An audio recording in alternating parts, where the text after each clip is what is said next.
हमारी लीडरशिप बोलती नहीं है, डरते रहते हैं, ट्वीट्स कोई नहीं करता, कोई टीवी पे नहीं आता, कोई इंटरव्यू नहीं देता। मैं तो बहुत चीखता कलपता रहता हूँ कि यार कोई फॉरेन मिनिस्टर जाओ यार, कोई 1 लाख 2 लाख की CNN को एडवर्टीजमेंट दे के कोई एक दो शो ले लो उनसे, दुनिया को अपना मैसेज तो भेजो। क्या यार, $5 लाख दो, BBC को दो, CNN को दो, स्काई न्यूज को दो, कुछ को पैसे दो, काम करवाओ। सारी दुनिया उज्बेकिस्तान कजाकिस्तान की एडवर्टीजमेंट वो पैसे वो बीच से खा लेंगे।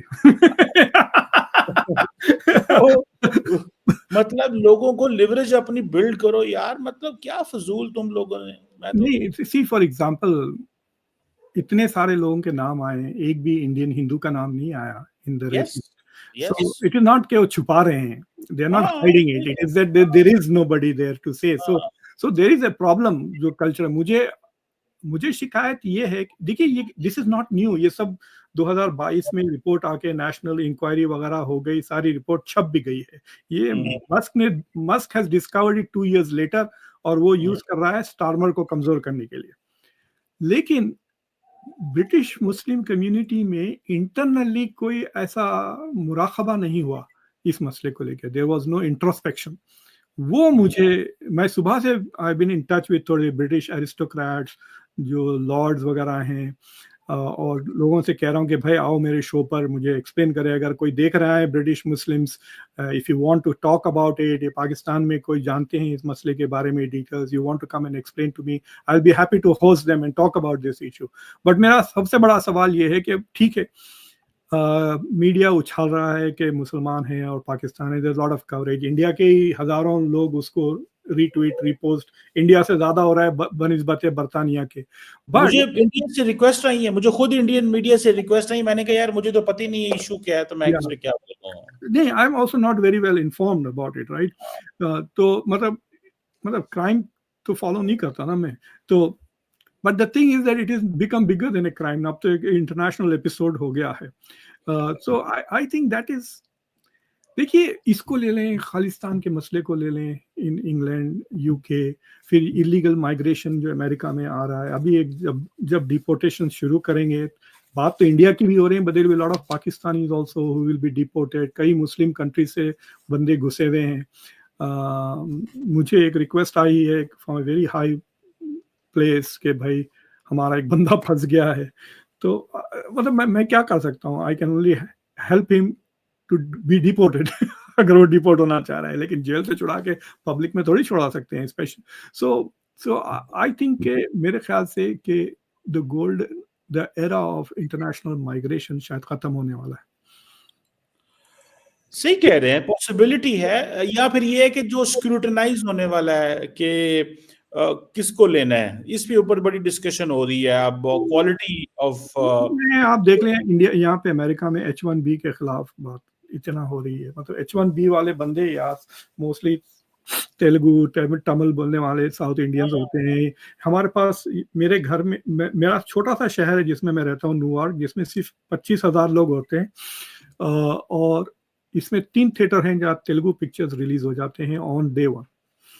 तेलुगु, अब अगर आप जाके देखें रीगल सिनेमा 17 अगर देख लें, यहाँ मेरे घर से 1 मील दूर है, तो उसमें हर फ्राइडे को एक हिंदी फिल्म और 2 तेलुगु फिल्म रिलीज होते हैं, जो भी इंडिया में रिलीज हो रहा है एट द सेम टाइम यहाँ पर।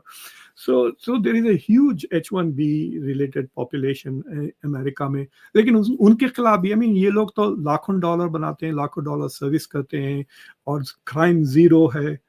उसके बावजूद there is racism, basically racism का है जो गोरों का प्रॉब्लम, और ये ऐसी हद तक पहुंच गई है कि दे आर, आई थिंक, जैसा कि ट्रूडो ने जो चेंजेस लेकर आए थे उसने इमिग्रेशन में, उसके वजह से पहली बार कनाडा का पॉपुलेशन कम होगा आइंदा 2 साल में, ना कि बढ़ेगा, बिकॉज उसने बहुत सारे यूक्रेनियन इमिग्रेंट्स को ले लिया था। सो आई थिंक कि basically Gore have reached the point कि ठीक है हम गरीब हो जाएंगे, लेकिन ब्राउन को भगाओ यहाँ से। लेकिन ब्राउन नहीं जाता, ब्राउन वहीं पे रहेगा, ब्राउन जिंदा रहे मरदा रहे, ब्राउन ना वापस आया, क्योंकि ब्राउन काम करना भी तो बंद कर दिया ना। देखिए I don't know about Pakistan, but अगर आप फॉर एग्जांपल मेरे एक दोस्त का लड़का उसको जॉब चाहिए थी यहाँ पर न्यूयॉर्क में, उसको अमेरिका में जॉब चाहिए थी। तो मेरा दोस्त, हम लोगों ने मिलकर उसको फाइनली एक आईटी का जॉब दिला दिया उसको।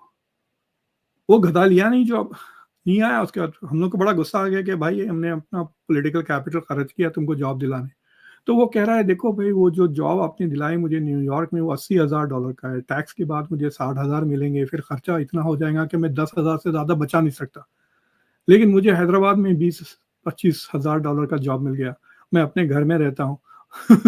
$4,000 से ज्यादा मैं खर्च नहीं करता साल भर में, $20,000 मेरी सेविंग्स है, मैं क्यों जाऊं फैमिली और फ्रेंड्स को छोड़कर।